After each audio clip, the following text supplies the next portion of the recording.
ओम शांति। शिवरात्रि का त्यौहार साडे देश 'ਚ बहुत धूम-धाम नाल मनाया जाता है।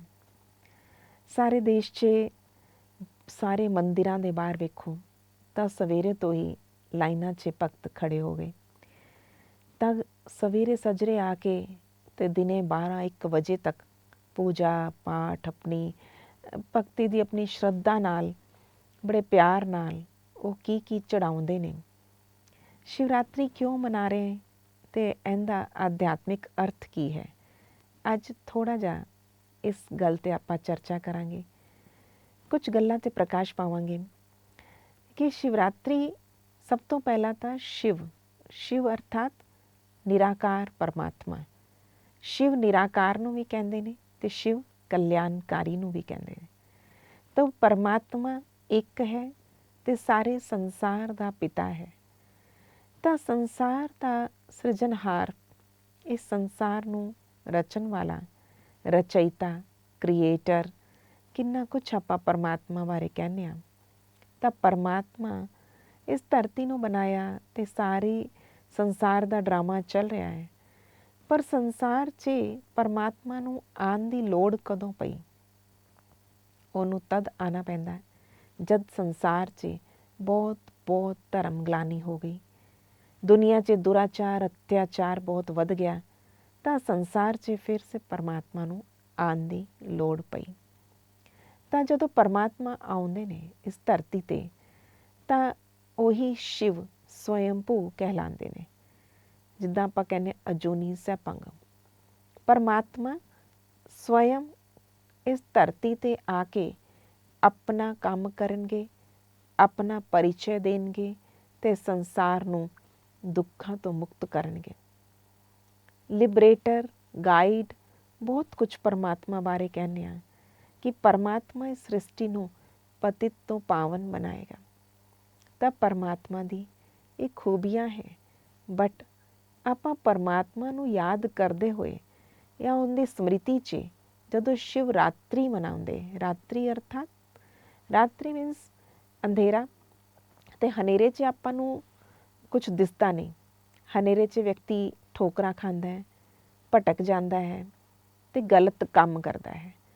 ਗਲਤ ਗੰਦੇ ਕੰਮ ਵਾਸਤੇ ਵੀ ਵਿਅਕਤੀ ਹਨੇਰੇ ਦਾ ਹੀ ਵੇਟ ਕਰਦਾ ਹੈ। ਤਾਂ ਸੰਸਾਰ 'ਚ ਜਿੰਨਾ ਅਤਿਆਚਾਰ ਦੁਰਾਚਾਰ ਵੱਧਦਾ ਜਾ ਰਿਹਾ ਹੈ, ਕਿਉਂਕਿ ਅਗਿਆਨ ਦਾ ਹਨੇਰਾ ਹੋ ਗਿਆ ਹੈ। ਇਹ ਅਗਿਆਨਤਾ ਸਭ ਤੋਂ ਬੜਾ ਹਨੇਰਾ ਹੈਗਾ ਜਦੋਂ ਵਿਅਕਤੀ ਖੁਦ ਨੂੰ ਖੁਦ ਜਾਣਦਾ ਨਹੀਂ, ਭਟਕ ਚੁੱਕਾ, ਪਰਮਾਤਮਾ ਨੂੰ ਲੱਭ ਰਿਹਾ ਹੈ ਪਰ ਪਰਮਾਤਮਾ ਮਿਲਦਾ ਨਹੀਂ। ਤਾਂ ਹੁਣ ਇਹ ਭਟਕਣ, ਇਹ ਠੋਕਰਾਂ ਕਦ ਤੱਕ ਖਾਣੀਆਂ?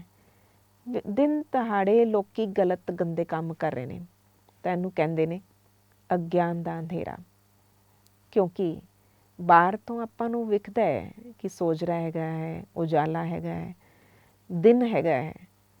ਪਰ ਜਦੋਂ ਦਿਨ ਦਿਹਾੜੇ ਗਲਤ ਕੰਮ ਹੋ ਰਹੇ ਹੈ, ਜਿੰਨੇ ਨਿਊਜ਼ਪੇਪਰ ਚੱਕੋ ਤਾਂ ਨਿਊਜ਼ ਕੀ ਹੈਗੀ ਹੈ? ਸਾਰੀ ਨਿਊਜ਼ਪੇਪਰ ਭਰੇ ਹੋਏ ਨੇ ਅੱਜ ਕੱਲ੍ਹ ਗੰਦੀ ਖਬਰਾਂ ਨਾਲ। ਕਿਉਂਕਿ ਵਿਅਕਤੀ ਭੁੱਲ ਚੁੱਕਿਆ ਕਿ ਮੈਂ ਆਤਮਾ ਹਾਂ, ਇਹ ਵੀ ਆਤਮਾ, ਰੱਬ ਦੀ ਸੰਤਾਨ, ਇੱਕੋ ਰੱਬ। ਆਪਾਂ ਇਸ ਸੰਸਾਰ 'ਚ ਕੀ ਕਰਨ ਆਏ ਸੀ? ਤਾਂ ਸੰਸਾਰ 'ਚ ਆ ਕੇ ਭੁੱਲ ਗਏ ਕਿ ਮੈਂ ਵੀ ਆਤਮਾ ਤੇ ਤੂੰ ਵੀ ਆਤਮਾ ਹੈ। ਆਪਾਂ ਇੱਕ ਹੀ ਪਰਮਾਤਮਾ, ਇੱਕ ਹੀ ਪਿਤਾ ਦੀ ਸੰਤਾਨ, ਭਾਈ ਹੈਗੇ ਆ। ਇਹ ਭਾਈ ਦੀ ਫੀਲਿੰਗ ਹੀ ਖਤਮ ਹੋ ਚੁੱਕੀ ਤਾਂ ਇਸ ਹਨੇਰੇ 'ਚ ਭਟਕ ਗਏ। ਤਾਂ ਹੁਣ ਪਰਮਾਤਮਾ ਨੂੰ ਸ਼ਿਵ ਰਾਤਰੀ ਯਾਨੀ ਪਰਮਾਤਮਾ ਨਿਰਾਕਾਰ ਨੂੰ ਇਸ ਧਰਤੀ 'ਤੇ ਆਉਣ ਦੀ ਇੱਕ ਸਮਾਂ ਆ ਗਿਆ, ਇੱਕ ਲੋੜ ਪਈ। ਤਾਂ ਫਿਰ ਪਰਮਾਤਮਾ ਇਸ ਧਰਤੀ 'ਤੇ ਆ ਕੇ ਆਪਣਾ ਕੰਮ ਕਰਦਾ ਹੈ ਔਰ ਸਭ ਤੋਂ ਵੱਡਾ ਕੰਮ ਹੈ, ਉਹਨੂੰ ਕਹਿੰਦੇ ਨੇ ਕਰਨ ਕਰਾਵਨਹਾਰ। ਜਾਂ ਆਪਾਂ ਕਹਿੰਦੇ ਹਾਂ ਕਿ ਪਰਮਾਤਮਾ ਜੋ ਸ੍ਰਿਸ਼ਟੀ ਦਾ ਸਿਰਜਣਹਾਰ, ਉਹ ਨਵੀਂ ਸ੍ਰਿਸ਼ਟੀ ਬਣਾਉਣ ਦਾ ਕੰਮ ਕਰੇਗਾ। ਅਰਥਾਤ ਪੁਰਾਣੀ ਨੂੰ ਹੁਣ ਚੇਂਜ ਹੋਣਾ ਹੈ। ਆਪਣੇ ਘਰ 'ਚ ਆਪਾਂ ਕਹਿੰਦੇ ਨਾ ਗੱਡੀ ਪੁਰਾਣੀ ਹੋ ਗਈ, ਹੁਣ ਕੋਈ ਨਵੀਂ ਗੱਡੀ ਲਿਆਓ। ਮੋਬਾਈਲ ਪੁਰਾਣਾ ਹੋ ਗਿਆ, ਹੁਣ ਨਵਾਂ ਮੋਬਾਈਲ ਚਾਹੀਦਾ ਹੈ। ਤਾਂ ਪਰਮਾਤਮਾ ਵੇਖਦਾ ਹੁਣ ਸੰਸਾਰ ਪੁਰਾਣਾ ਹੋ ਗਿਆ, ਹੁਣ ਕੋਈ ਨਵਾਂ ਸੰਸਾਰ ਰਚੀਏ। ਤਾਂ ਉਸ ਨਵੇਂ ਸੰਸਾਰ ਦੀ ਰਚਨਾ ਕਰਨ ਵਾਸਤੇ ਪਰਮਾਤਮਾ ਨੂੰ ਫਿਰ ਇਸ ਧਰਤੀ 'ਤੇ ਆਉਣਾ ਪੈਂਦਾ। ਤਾਂ ਹੁਣ ਵੇਖਦੇ ਹਾਂ ਪਰਮਾਤਮਾ ਦਾ ਕੰਮ ਕਿੱਦਾਂ ਸ਼ੁਰੂ ਹੁੰਦਾ ਹੈ। ਉਹ ਹੈ ਜਦੋਂ ਪਰਮਾਤਮਾ ਸਵਯੰ ਇਸ ਧਰਤੀ 'ਤੇ ਆ ਕੇ ਆਪਣਾ ਪਰਿਚੈ ਦਿੰਦਾ ਹੈ। ਮੈਂ ਕੌਣ ਹਾਂ, ਮੈਂ ਕਿੱਥੋਂ ਆਇਆ ਅਤੇ ਮੈਂ ਕੀ ਕਰਨ ਆਇਆ ਹਾਂ। ਤਾਂ ਪਰਮਾਤਮਾ ਹੀ ਦੱਸਦਾ ਹੈ ਕਿ ਉਹ ਕਰਨ ਕਰਾਵਨਹਾਰ ਹੈ। ਅਤੇ ਪਰਮਾਤਮਾ ਨੇ ਆ ਕਰ ਆਪਣੀ ਉਹ ਸਾਰੀ ਤਮਾਮ ਜਾਣਕਾਰੀ ਦਿੱਤੀ ਜੋ ਅਸੀਂ ਸੰਸਾਰ ਦੇ ਗ੍ਰੰਥਾਂ ਸ਼ਾਸਤਰਾਂ 'ਚ ਪੜ੍ਹ ਕੇ ਸਮਝ ਨਹੀਂ ਪਾਏ। ਤਾਂ ਪਰਮਾਤਮਾ ਉਹ ਸਮਝ, ਉਹ ਸੂਝ, ਉਹ ਸ਼ਕਤੀ ਦਿੰਦਾ ਹੈ ਕਿ ਜਿਸ ਦੇ ਨਾਲ ਵਿਅਕਤੀ ਆਪਣੇ ਆਪ ਤੋਂ ਖੁਦ ਵਾਕਿਫ ਹੋ ਜਾਂਦਾ ਹੈ ਕਿ ਮੈਂ ਕੌਣ ਹਾਂ। ਖੁਦ ਅਤੇ ਖੁਦਾ ਦੋ ਚੀਜ਼ਾਂ ਜਾਣ ਗਏ। ਤਾਂ ਦੋ ਚੀਜ਼ਾਂ ਜਾਣਨ ਨਾਲ ਆਪਣੇ ਅੰਦਰ ਇੱਕ ਨਵੀਂ ਖੁਸ਼ੀ ਪੈਦਾ ਹੋਈ ਅਤੇ ਆਪਾਂ ਕੀ ਕਹਿੰਦੇ ਹਾਂ ਕਿ ਹੁਣ ਮੇਰੇ ਅੰਦਰ ਚੇਂਜ ਆ ਗਿਆ। ਉਹ ਚੇਂਜ ਕੀ ਹੈ? ਆਪਾਂ ਛੋਟੀ ਛੋਟੀ ਬੁਰਾਈਆਂ ਛੱਡਣ ਲੱਗੇ। ਉਹ ਬੁਰਾਈਆਂ ਛੱਡਣ ਦੀ ਤਾਕਤ ਆ ਗਈ ਜਿਹਨੂੰ ਸ਼ਿਵਰਾਤਰੀ ਕਹਿੰਦੇ। ਅਤੇ ਮੰਦਿਰਾਂ 'ਚ ਅੱਕ, ਧਤੂਰੇ, ਬੇਲ ਪੱਤਰ, ਬੇਰ ਕਿੰਨੀ ਚੀਜ਼ਾਂ ਚੜਾਉਂਦੇ ਹਾਂ, ਪਰ ਉਹ ਨਿਰਾਕਾਰ ਸ਼ਿਵਲਿੰਗ 'ਤੇ ਚੜਾਉਂਦੇ ਹਾਂ। ਕਿਉਂਕਿ ਸਭ ਤੋਂ ਪਹਿਲਾਂ ਗੱਲ ਇੱਕ ਸਮਝਣ ਦੀ ਹੈਗੀ ਕਿ ਸ਼ਿਵਰਾਤਰੀ 'ਤੇ ਸ਼ਿਵਲਿੰਗ ਦੇ ਉੱਤੇ ਇਹ ਜੰਗਲੀ ਚੀਜ਼ਾਂ ਕਿਉਂ ਚੜਾ ਰਹੇ ਹਾਂ। ਕਿਉਂਕਿ ਅੱਕ ਦੇ ਫੁੱਲ ਇਹ ਜੰਗਲੀ ਪੌਦਾ ਹੈਗਾ, ਧਤੂਰਾ ਅਤੇ ਭਾਂਗ, ਇੱਦਾਂ ਦੀ ਕਿੰਨੀ ਸਾਰੀ ਚੀਜ਼ਾਂ ਜਿਹੜੀ ਸ਼ਿਵਲਿੰਗ ਦੇ ਉੱਤੇ ਚੜਾਉਂਦੇ ਆ। ਚੜਾਤਾ ਅਰਥਾਤ ਅਰਪਿਤ ਕਰਤਾ। ਜਦੋਂ ਅਰਪਿਤ ਕਰਤਾ ਤਾਂ ਸੋਚ ਕੇ ਵੇਖੋ ਪਰਮਾਤਮਾ ਕੀ ਚਾਹੁੰਦਾ ਹੈ। ਆਪਣੇ ਅੰਦਰ ਦਾ ਜੰਗਲੀਪਨਾ, ਆਪਣੇ ਅੰਦਰ ਦੇ ਕਾਂਟੇ ਕੰਡੇ, ਉਹ ਸਾਰੇ ਪਰਮਾਤਮਾ 'ਤੇ ਚੜਾ ਦਿਓ। ਅਤੇ ਹਰ ਝਾੜੀ 'ਚ ਚਾਹੇ ਬੇਰੀ ਦਾ ਹੋ, ਭਾਵੇਂ ਇੱਕ ਧਤੂਰਾ ਹੋਏ, ਇਹ ਸਾਰੇ ਕੰਡੇ ਵਾਲੇ ਜੰਗਲੀ ਪੌਦੇ ਨੇ। ਇਹ ਜੰਗਲੀ ਫਲ, ਜੰਗਲੀ ਫੂਲ, ਇਹ ਸਾਰੇ ਪਰਮਾਤਮਾ 'ਤੇ ਕਿਉਂ ਚੜਾ ਰਹੇ ਨੇ? ਕਦੇ ਕਿਸੇ ਦੇਵੀ ਦੇਵਤਾ 'ਤੇ ਜੰਗਲੀ ਫਲ ਫੂਲ ਚੜਾਏ? ਨਹੀਂ। ਦੇਵੀ ਦੇਵਤਾਵਾਂ 'ਤੇ ਆਪਾਂ ਬੜੇ ਸੋਹਣੇ ਸੋਹਣੇ ਫੂਲ, ਸੋਹਣੇ ਸੋਹਣੇ ਫਲ ਚੜਾਉਂਦੇ ਹਾਂ। ਅਤੇ ਸ਼ਿਵ ਜੀ 'ਤੇ, ਸ਼ਿਵ ਜਿਹੜਾ ਪਿਤਾ ਹੈ ਸੰਸਾਰ ਦਾ, ਵਰਲਡ ਫਾਦਰ, ਔਰ ਸ਼ਿਵ 'ਤੇ ਆਪਾਂ ਚੜਾਉਂਦੇ ਹਾਂ ਜੰਗਲੀ ਫੂਲ, ਜੰਗਲੀ ਫਲ। ਤਾਂ ਪਰਮਾਤਮਾ ਨੇ ਸਮਝਾਇਆ ਇਹ ਫੂਲ ਪੱਤੇ ਚੜਾਉਣ ਦੀ ਗੱਲ ਨਹੀਂ ਹੈ। ਆਪਣੇ ਅੰਦਰ ਦੀ ਵੈਰ ਵਿਰੋਧ, ਉੱਥੇ ਬੇਰ ਚੜਾਤੇ। ਚੜਾਉਣਾ ਸੀ ਬੈਰ, ਅੰਦਰ ਦਾ ਬੈਰ ਖਤਮ ਕਰਨਾ ਹੈ ਅਤੇ ਚੜਾ ਦਿੱਤਾ ਬੇਰ। ਫਿਰ ਚੜਾਉਣਾ ਕੀ ਹੈਗਾ? ਅੱਕ ਦੇ ਫੂਲ। ਅੱਕ ਮਨਾ ਜੰਗਲੀ, ਅਰਥਾਤ ਆਪਣੇ ਅੰਦਰ ਦਾ ਜੰਗਲੀਪਨਾ ਚੜਾ ਦਿਓ, ਪਰਮਾਤਮਾ 'ਤੇ ਅਰਪਿਤ ਕਰ ਦਿਓ। ਕੜਵਾਹਟ, ਉਹਨੂੰ ਕੜਵਾ ਫੂਲ ਵੀ ਕਹਿੰਦੇ ਨੇ, ਅਤੇ ਕੜਵਾਹਟ ਅਰਪਿਤ ਕਰਤੀ, ਜੰਗਲੀਪਨਾ ਅਰਪਿਤ ਕਰਤਾ। ਤਾਂ ਪਰਮਾਤਮਾ ਨੂੰ, ਸ਼ਿਵ ਨੂੰ ਕਹਿੰਦੇ ਭੋਲਾਨਾਥ ਹੈ। ਭੋਲਾਨਾਥ ਅਰਥਾਤ ਸ਼ਿਵ ਆਸ਼ੂਤੋਸ਼, ਜਿਹੜਾ ਬਹੁਤ ਜਲਦੀ ਪ੍ਰਸੰਨ ਹੋ ਜਾਂਦਾ ਹੈ, ਉਹਨੂੰ ਕਹਿੰਦੇ ਆਸ਼ੂਤੋਸ਼। ਤਾਂ ਸ਼ਿਵ ਜੀ ਪਰਮਾਤਮਾ ਪਿਤਾ ਸਾਡਾ, ਕਿਉਂਕਿ ਉਹ ਬੱਚਿਆਂ ਦੀ ਛੋਟੀ ਛੋਟੀ ਗੱਲਾਂ 'ਚ ਖੁਸ਼ ਹੋ ਜਾਂਦਾ ਹੈ। ਦੁਨੀਆ 'ਚ ਮਾਂ ਪਿਓ ਜੇ ਬੱਚੇ ਨੇ ਥੋੜ੍ਹਾ ਸਾ ਚੰਗਾ ਕੰਮ ਕਰਤਾ, ਮਾਂ ਪਿਓ ਇੰਨੇ ਖੁਸ਼ ਹੁੰਦੇ ਨੇ, ਇੰਨੇ ਖੁਸ਼ ਹੁੰਦੇ ਨੇ, ਅਤੇ ਕਹਿੰਦੇ ਮੇਰਾ ਬੱਚਾ ਬੜਾ ਲਾਇਕ ਹੈ, ਬੜਾ ਚੰਗਾ ਹੈਗਾ, ਬੜਾ ਇੰਟੈਲੀਜੈਂਟ ਹੈ। ਮਹਿਮਾ ਕਰਦੇ ਨਹੀਂ ਥੱਕਦੇ। ਤਾਂ ਪਰਮਾਤਮਾ ਵੀ ਬੜੀ ਜਲਦੀ ਖੁਸ਼ ਹੋ ਸਕਦਾ ਹੈ, ਬਸ ਆਪਾਂ ਆਪਣੀ ਛੋਟੀ ਛੋਟੀ ਬੁਰਾਈਆਂ ਚੜਾ ਦਈਏ, ਦੇ ਦਈਏ। ਅਰਪਿਤ, ਅਰਪਿਤ ਕਰਕੇ ਵਾਪਿਸ ਨਹੀਂ ਲਿੱਤਾ ਜਾਂਦਾ ਕਿ ਚੜਾ ਕੇ ਵਾਪਿਸ ਉਠਾ ਲਿਆ, ਐਦਾਂ ਨਹੀਂ। ਪਰਮਾਤਮਾ ਨੂੰ ਦੇਤਾ ਅਰਥਾਤ ਖਤਮ, ਸਮਰਪਿਤ ਕਰਤਾ, ਚੜਾਤਾ। ਤਾਂ ਇਸ ਤਰ੍ਹਾਂ ਆਪਣੀ ਬੁਰਾਈਆਂ ਅਰਪਿਤ ਕਰਨਾ, ਜੰਗਲੀਪਨਾ ਅਰਪਿਤ ਕਰਨਾ। ਅਤੇ ਤੀਜੀ ਗੱਲ ਹੈ ਭਾਂਗ। ਭਾਂਗ ਮਨਾ ਨਸ਼ਾ। ਪਰਮਾਤਮਾ ਨੇ ਕੋਈ ਨਸ਼ਾ ਨਹੀਂ ਕੀਤਾ ਜੇ ਪਰਮਾਤਮਾ ਨੇ ਭਾਂਗ ਪੀ ਲਈ ਨਹੀਂ। ਪਰਮਾਤਮਾ ਦਾ ਸਾਡੇ ਵਾਂਗੂ ਕੋਈ ਰੂਪ ਰੰਗ ਨਹੀਂ ਹੈਗਾ। ਪਰਮਾਤਮਾ ਨਿਰਾਕਾਰ ਸ਼ਕਤੀ ਹੈ। ਉਹਨੂੰ ਸਾਰੇ ਧਰਮਾਂ ਨੇ ਇੱਕ ਨੂਰ, ਇੱਕ ਲਾਈਟ, ਅੱਲਾ, ਖੁਦਾ ਜਿਹਨੂੰ ਕਹਿੰਦੇ ਹਾਂ, ਉਹ ਕੀ ਹੈਗਾ? ਸਾਰਿਆਂ ਦਾ ਇਸ਼ਾਰਾ ਉਂਗਲੀ ਤੋਂ ਹੱਥ ਜੋੜ ਕੇ, ਹੱਥ ਖੋਲ ਕੇ ਪਰਮਾਤਮਾ ਵੱਲ ਜਾਂਦਾ ਹੈ। ਤਾਂ ਕਿੱਥੇ ਉੱਤੇ ਯਾਦ ਕਰ ਰਹੇ ਨੇ ਪਰਮਾਤਮਾ ਕੀ ਹੈ, ਕਿੱਥੇ ਹੈ? ਪਰਮਾਤਮਾ ਪਰਮ ਆਤਮਾ ਹੈ। ਸੁਪਰੀਮ ਸੋਲ ਹੈ।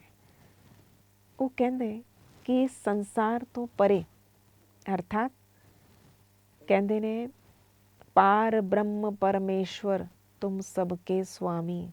ਇੱਦਾਂ ਭਜਨ ਗਾਉਂਦੇ ਓਮ ਜੈ ਜਗਦੀਸ਼ ਹਰੇ। ਤਾਂ ਪਾਰ ਇਸ ਸੰਸਾਰ ਤੋਂ, ਸੂਰਜ ਚਾਂਦ ਸਿਤਾਰਿਆਂ ਤੋਂ ਪਾਰ ਬ੍ਰਹਮ ਛਠਾ ਤੱਤਵ ਹੈ। ਪਾਰ ਬ੍ਰਹਮ ਪਰਮੇਸ਼ਵਰ ਤੁਮ ਸਭ ਕੇ ਸੁਆਮੀ। ਇਸ ਤੋਂ ਕਿੰਨਾ ਕਲੀਅਰ ਹੈਗਾ ਹੈ ਕਿ ਪਰਮਾਤਮਾ ਦਾ ਐਡਰੈਸ ਕੀ ਹੈ, ਕਿੱਥੇ ਹੈ ਪਰਮਾਤਮਾ। ਇਸ ਸੰਸਾਰ ਤੋਂ ਪਰੇ, ਜਿਹਨੂੰ ਆਪਾਂ ਸੱਚਖੰਡ ਕਹਿੰਦੇ, ਸੱਚਖੰਡ ਵਸੇ ਨਿਰੰਕਾਰ, ਉਹ ਹੈ ਪਰਮਾਤਮਾ ਦੇ ਰਹਿਣ ਦਾ ਸਥਾਨ। ਪਰਮਾਤਮਾ ਸਾਡੇ ਤੁਹਾਡੇ ਵਾਂਗੂ ਜਨਮ ਨਹੀਂ ਲੈਂਦਾ, ਜਨਮ ਮਰਨ ਤੋਂ ਨਿਆਰਾ ਹੈ। ਤਾਂ ਪਰਮਾਤਮਾ ਨੂੰ ਇਹ ਭਾਂਗ ਕਿਉਂ ਚੜਾ ਰਹੇ ਨੇ, ਅਰਥਾਤ ਉਲਟੇ ਨਸ਼ੇ। ਪਰਮਾਤਮਾ ਕਹਿੰਦੇ ਜੇ ਤੁਸੀਂ ਆਪਣੀ ਜ਼ਿੰਦਗੀ ਤੋਂ ਉਲਟਾ ਨਸ਼ਾ ਖਤਮ ਕਰ ਦਿਓ। ਵਿਅਕਤੀ ਨੂੰ ਜਦੋਂ ਅਹੰਕਾਰ ਵੱਧ ਜਾਂਦਾ ਹੈ, ਇੱਕ ਹੋਰ ਚੀਜ਼ ਹੁੰਦੀ ਬੇਲ ਪੱਤਰ। ਇਹ 3 ਪੱਤਿਆਂ ਦਾ ਜੁੜਿਆ ਹੋਇਆ ਇੱਕ ਪੱਤਾ ਹੁੰਦਾ ਹੈ ਜਿਹਨੂੰ ਬੇਲ ਪੱਤਰ ਕਹਿੰਦੇ ਆ। ਤਾਂ ਬੇਲ ਪੱਤਰ ਅਰਥਾਤ ਮਨ, ਬੁੱਧੀ, ਸੰਸਕਾਰ ਅਰਪਿਤ।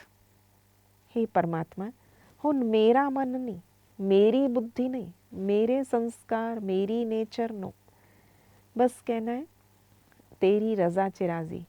ਜਿਹੜਾ ਤੇਰਾ ਸੰਕਲਪ ਉਹ ਮੇਰਾ ਸੰਕਲਪ, ਜਿਹੜੇ ਤੇਰੇ ਨਿਰਣੇ ਉਹ ਮੇਰੇ ਨਿਰਣੇ। ਬੁੱਧੀ ਡਿਸੀਜ਼ਨ ਮੇਕਿੰਗ ਪਾਵਰ ਹੈ। ਜਿਹੜੇ ਤੇਰੇ ਨਿਰਣੇ ਉਹ ਮੇਰੇ, ਅਤੇ ਜਿਹੜੇ ਤੇਰੇ ਸੰਸਕਾਰ ਸੋ ਮੇਰੇ। ਤਾਂ ਤੇਰਾ ਤੇਰਾ ਤੇ ਤੇਰਾ। ਹੁਣ ਅਜੇ ਤੱਕ ਆਦਤ ਸੀ ਮੇਰਾ ਮੇਰਾ, ਮੇਰੀ ਮੇਰੀ ਕਹਿਣ ਦੀ। ਹੁਣ ਇਹਨੂੰ ਚੇਂਜ ਕਰਨਾ ਹੈ। ਤੇਰੇ ਸੰਕਲਪ, ਤੇਰੇ ਨਿਰਣੇ ਤੇ ਤੇਰੇ ਸੰਸਕਾਰ ਉਹੀ ਮੇਰੇ। ਤਾਂ ਬੇਲ ਪੱਤਰ ਅਰਪਿਤ। ਤਾਂ ਇਹ ਤਿੰਨੋਂ ਚੀਜ਼ਾਂ ਅਰਪਿਤ ਕਰਤੀ। ਇਹ ਹੁੰਦਾ ਇੱਕ ਪੱਤਾ। ਅਤੇ ਫਿਰ ਉਲਟਾ ਨਸ਼ਾ, ਜਦੋਂ ਮੇਰਾ ਹੈ ਹੀ ਨਹੀਂ ਤਾਂ ਆਪਣੇ ਅੰਦਰ ਦਾ ਅਹਿਮ ਖਤਮ ਹੋਏਗਾ। ਦੁਨੀਆ 'ਚ ਵੀ ਇੱਕ ਗੱਲ ਸੁਣੀ ਸੀ, ਅਹੰਕਾਰ ਮੇਂ तीनों ਗਏ, ਵੈਭਵ ਗੌਰਵ ਵੰਸ਼, ਨਾ ਮਾਨੋ ਤੋ ਦੇਖ ਲੋ ਰਾਵਣ ਕੌਰਵ ਕੰਸ। ਜਿਹੜੇ ਵਿਅਕਤੀ ਦਾ ਘਮੰਡ ਵੱਧ ਜਾਂਦਾ ਹੈ, ਅਹੰਕਾਰ ਬਹੁਤ ਹੋ ਜਾਂਦਾ ਹੈ, ਤਾਂ ਉਸ ਅਹੰਕਾਰ 'ਚ ਵਿਅਕਤੀ ਦਾ ਪਰਿਵਾਰ ਨਸ਼ਟ ਹੋ ਗਿਆ, ਸਭ ਖਤਮ ਹੋ ਚੁੱਕਿਆ। ਵੈਭਵ ਗੌਰਵ ਵੰਸ਼ ਸਭ ਖਤਮ ਹੋ ਗਿਆ। ਅਤੇ ਇਸ ਵਾਸਤੇ ਇਹ ਸਭ ਕੁਝ ਖਤਮ ਕਰੇ, ਇਹ ਹੰਕਾਰ ਸਾਡਾ ਖਤਮ ਕਰੇ, ਉਸ ਤੋਂ ਪਹਿਲਾਂ ਆਪਾਂ ਹੰਕਾਰ ਨੂੰ ਹੀ ਖਤਮ ਕਰ ਦਈਏ। ਤਾਂ ਇਹ ਉਲਟੇ ਨਸ਼ਿਆਂ ਦਾ ਸੂਚਕ ਹੈਗਾ ਕਿ ਭਾਂਗ ਅਰਪਿਤ ਕਰ ਦਿਓ, ਚੜ੍ਹਾ ਦਿਓ। ਅਤੇ ਇਹਦੇ ਨਾਲ ਨਾਲ ਲੱਸੀ ਵੀ ਅਰਪਿਤ ਕੀਤੀ ਜਾਂਦੀ। ਪਾਣੀ 'ਚ ਥੋੜ੍ਹਾ ਦੁੱਧ ਪਾ ਕੇ ਉਹ ਕੱਚੀ ਲੱਸੀ ਕਹਿੰਦੇ ਨੇ। ਤਾਂ ਪਰਮਾਤਮਾ 'ਚ ਉਹ ਕੱਚੀ ਲੱਸੀ ਵੀ ਅਰਪਿਤ ਕਰਨੀ। ਉਹ ਹੁੰਦੀ ਹੈ ਆਪਣੀ ਮਿਕਸਚਰ ਨੇਚਰ। ਉਹ ਹਰ ਚੀਜ਼ 'ਤੇ ਮਿਲਾਵਟ ਦੀ ਆਦਤ ਹੀ ਪੈ ਗਈ। ਪਰਮਾਤਮਾ ਨੇ ਜੋ ਸੰਸਾਰ ਨੂੰ ਸਿਖਾਉਣ ਵਾਸਤੇ ਸਿਕਸ਼ਾਵਾਂ ਦਿੱਤੀਆਂ ਉਹਨੂੰ ਕਹਿੰਦੇ ਨੇ ਸ਼੍ਰੀਮਤ। ਪਰ ਸ਼੍ਰੀਮਤ 'ਚ ਜਦੋਂ ਮਨਮਤ ਜਾਂ ਪਰਮਤ ਮਿਕਸ ਕਰ ਦਿੰਦੇ ਹਾਂ, ਉਹਨੇ ਕਿਹਾ ਸੀ, ਉਹ ਇੱਦਾਂ ਕਹਿੰਦਾ ਸੀ, ਆਪਾਂ ਹੋਰਾਂ ਦੀ ਗੱਲਾਂ ਬੜੀ ਜਲਦੀ ਸਵੀਕਾਰ ਕਰ ਲੈਂਦੇ ਹਾਂ, ਬੜੇ ਰਿਸੈਪਟਿਵ ਹੈਗੇ ਆ। ਹੁਣ ਪਰਮਾਤਮਾ ਕੀ ਕਹਿੰਦਾ ਹੈ, ਉਹ ਆਪਣੇ ਮਨ ਚਿੱਤ 'ਚ ਪਾਉਣਾ ਹੈਗਾ। ਸ਼੍ਰੀਮਤ ਜਿਹੜੀ ਉਹਦੀ ਸ਼੍ਰੀਮਤ, ਜਿਹੜੀ ਉਹਦੀ ਮਤ ਹੈ, ਸ੍ਰੇਸ਼ਠ ਮਤ ਨੂੰ ਸ਼੍ਰੀਮਤ ਕਹਿੰਦੇ ਨੇ। ਉਹਦੇ ਵਿਚਕਾਰ ਆਪਣੀ ਮਨਮਤ ਜਾਂ ਪਰਮਤ ਮਿਕਸ ਨਹੀਂ ਕਰਨੀ। ਇਹ ਸਾਡੀ ਸੱਚੀ ਸੱਚੀ ਸ਼ਿਵਰਾਤਰੀ ਹੋਏਗੀ। ਅੱਜ ਤੋਂ ਆਪਣੇ ਅੰਦਰ ਦੀ ਕੜਵਾਹਟ ਅਰਪਿਤ, ਆਪਣੇ ਅੰਦਰ ਦਾ ਜੰਗਲੀਪਨਾ ਅਰਪਿਤ। ਸੋਚੋ ਕਿੱਥੇ ਕਿੱਥੇ ਬੋਲਣ, ਬੋਲ ਚਾਲ, ਸਾਰੇ ਕਰਮਾਂ 'ਚ ਕਿੰਨਾ ਜੰਗਲੀਪਨਾ ਆ ਗਿਆ ਸੀ।